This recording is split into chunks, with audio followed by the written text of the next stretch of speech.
Guy. Come on, stop. Good Lord, look at the size of those things. They're huge. Today's video, we're going to be talking about the Power King tractors. Stay tuned.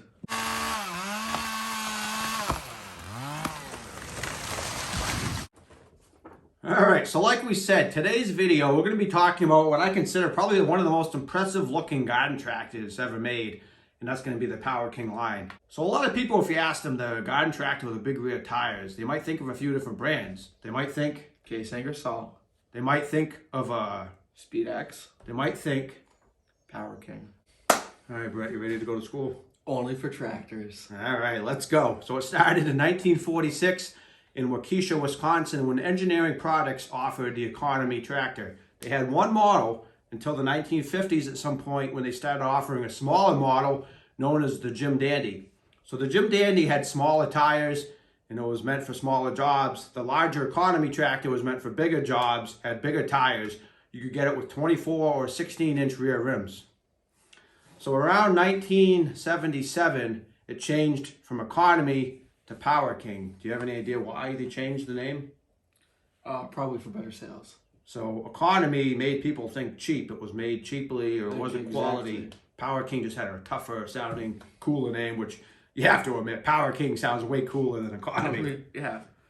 Economy sounds like a little car. Power King sounds like a big monster truck. Which would you rather have? The monster truck. Exactly. So speaking of garden tractors, Brett, you know how you can tell when a guy is a really big fan of garden tractors and he's a true garden tractorsman? When he has a garden tractor shirt on. He'll have a shirt on with a garden tractor on it. Where's your garden tractor shirt? At home. Do you even own one? Yes, I do. I have a green IH shirt, which has some coconuts. All right, we'll give him the benefit of the doubt. But so around 1976, 1977, they changed the name from Economy to Power King. And they continued offering the 24-inch and the 16-inch rear rim models, which for those unfamiliar, there's a lot of different brands of garden tractors. And your typical garden tractor is going to have a 23-inch tall tire in the back and a 12-inch tall rim. That's pretty standard for pretty much every garden tractor. It's a 5-lug, 23-inch tall tire with a 12-inch rim. You're going to have somewhere around maybe a 44 to 48-inch wheelbase. Could weigh anywhere from maybe 600 to 900 pounds. Yeah, I'd say that's pretty standard across the board. A lot of the tractors you've owned have fit that description. Even if you step up into a super garden tractor, which by the way, we happen to have a video on super garden tractors. If you want to see that, please click up here. Even the super garden tractors are going to typically have a 26-inch tall rear tire, still a 12-inch rim. So they're going to be longer, wider, taller, heavier. Instead of the 600 to 900 pounds, they might be more like 900 to 1,100 pounds. And they're going to be a lot heavier duty and beefier than your typical garden tractor. When you step up into the Power King 24 series, you have a 54 and 3/8-inch wheelbase. You have that massive 24-inch rear rim, which results in about a 38 to 40-inch tall tire. Just to give you perspective of just how big this tire is compared to even an 8x16 high wheel case tractor tire or a 23-inch tall tire. Please check this out. All right, so this is your standard 23-inch tall garden tractor tire with 5 lugs. Like I said, you found this pretty much every brand of garden tractor.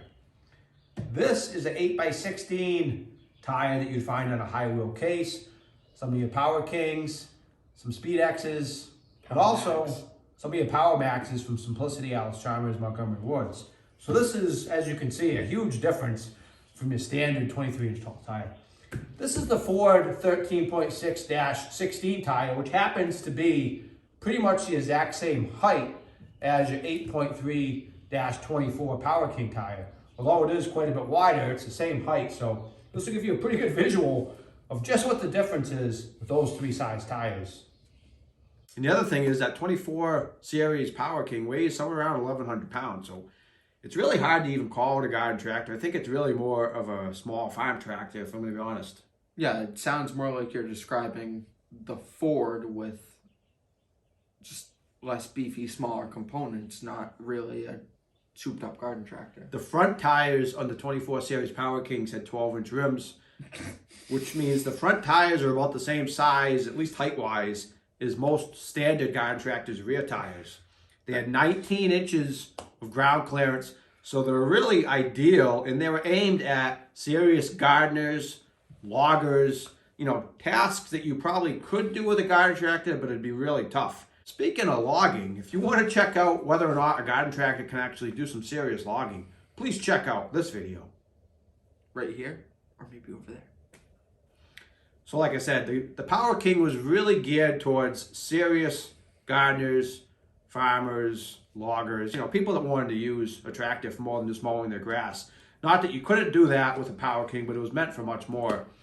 And another unique feature of a lot of the Power King tractors is that you could get them with dual transmissions. I believe they used Crosley transmissions, and the ones that had the dual transmissions had a real low creeper gear, which was really ideally suited for things like tilling, snow blowing, tasks where you really want to go really slow. So it's kind of like the Ford in that sense too, then, that it has a transmission for more like ranges and then the second transmission for the actual gears. So most Power Kings offered bull gear transmissions. Like I said, some of them had single transmissions, some of them had double transmissions. Some of the later models actually had hydrostatic transmissions, which we're going to get into a little bit later in the video.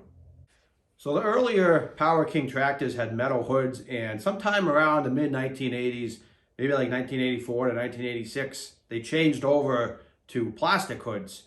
And a lot of times with serious collectors and people that are into the brand, you'll see them designated as a plastic hood or a metal hood tractor. Another interesting fact, I bet you didn't know, Brett, did you know there was a Power Queen tractor? No. Made by Power King? No. Check this out.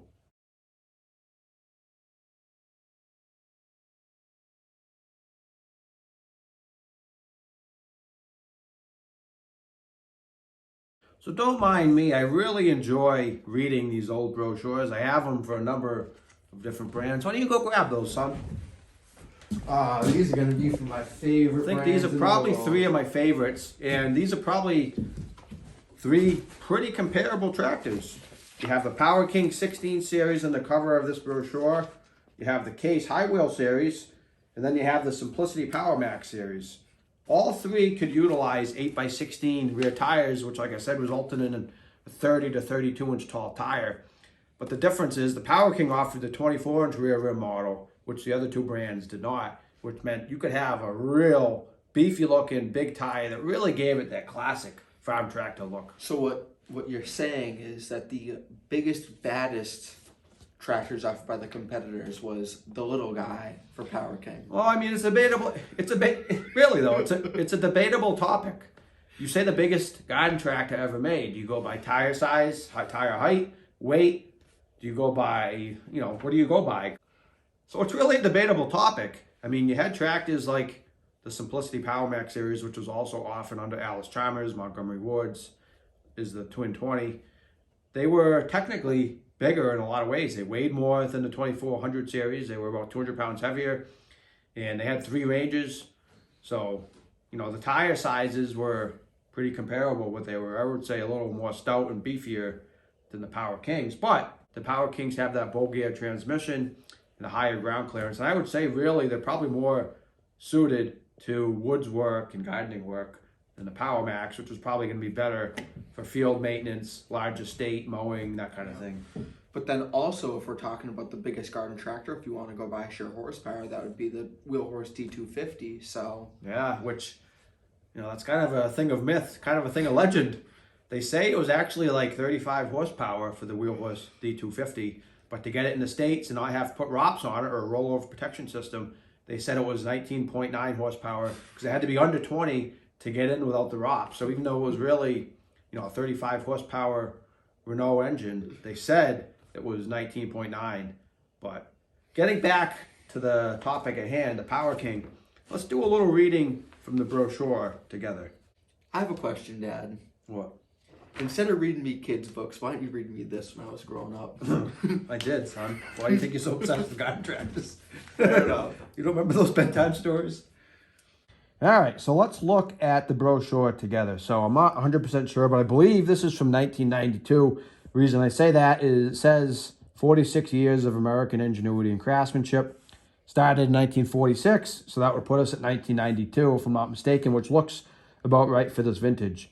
You can see in the cover here, they have a 1620 gear drive model, which had the plastic fiberglass hood and some real tough looking features, if I'm going to be honest. It's a beefy looking tractor. We open it up and you see that they offered the special UT 620 model. The difference between the UT 620 and the 1620, as far as I know, is offered a few standard features on the UT 620 that you either couldn't get with the 1620 or they were optional equipment. So it's kind of really just like a higher end 1620. And I believe the UT is actually for the Unitach or quick attach system that they used for different implements, like you can see here with the front brush and all these different things.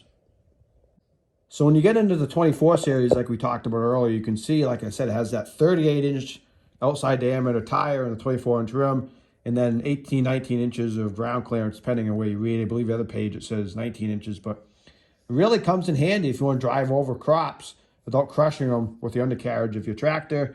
And then you get your standard implements like tillers, harrows, your 12-inch moldboard plow, hay rakes, or cultivators, all these different kind of things.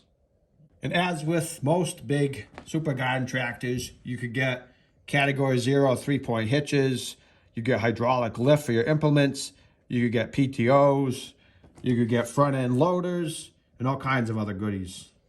So going back to the UT 620, that UT, which is for Unitach system, it basically allowed you to have quicker attached front implements like your blades for snow, your snow blower, your front brush, all these different things. And it really separated it out from the regular 1620. The one thing I'll say I find interesting about this is I'm not 100% sure these weights are 100% accurate, because every model is listed at 1,100 pounds from the 1614, 1618, 1620, UT 620, 2418. I have a hard time believing they all weigh 1,100 pounds, but I'm sure they are right around there. So another interesting thing about the 2418 you'll see is the wheel weights for the rear were 216 pounds. When you get into a 12-inch model, 51 pounds. When you get into a 16 model, 118 pounds. So you see that you almost have double the amount of wheel weight with a 24-inch series as you do with a 16 series, which ultimately is going to result in a lot of traction for those big jobs. So as far as the number of models go, I'm not 100% sure. If you look on Tractor Data, it lists 26 models for the Power Kings and then 9 for the Economy. So if my math's right, that's 35 models. I don't know if that's every model, if they left some out, but I'm assuming that's, pretty accurate. 35 models of tractors. If you're a real Power King fan and fanatic and enthusiast and you know for sure, please leave in the comments below. And also let us know if there's anything else that we missed or that we may have gotten wrong or that you think we should have discussed that we didn't. We hope you guys enjoyed today's video on the Power King tractors, one of the biggest garden tractors ever made, and we'll see you next time. So me and Brett both really enjoy garden tractors.